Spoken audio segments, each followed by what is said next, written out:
অর্থবহ ক্রম অনুযায়ী সাজাও। এখানে study, job, examination, earn, appointment. এখানে অ্যান্সার হয়ে যাবে একের এ। পরবর্তী কোশ্চেন, এ বি এর লম্বা, সি এ এর লম্বা, ডি ই এর লম্বা, কিন্তু বি এর থেকে খাটো তবে সব থেকে লম্বা কে? এখানে অ্যান্সার হয়ে যাবে সি।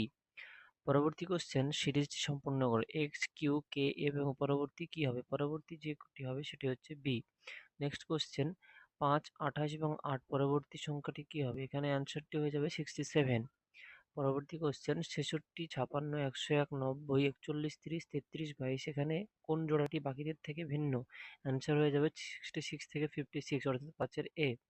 পরবর্তী question, 5 into 8 is equal to 28, 3 into 7 is equal to 12, 8 into 6 is equal to 35, 13 into 13 is equal to কত? এখানে অ্যান্সার হয়ে যাবে 144। পরবর্তী কোশ্চেন, ডিকশনারি অনুযায়ী সাজাও। এখানে যে ডিকশনারি অনুযায়ী সাজাও সেখানে অপশন হয়ে যাবে 7 এর ডি। পরবর্তী কোশ্চেন, নিম্নের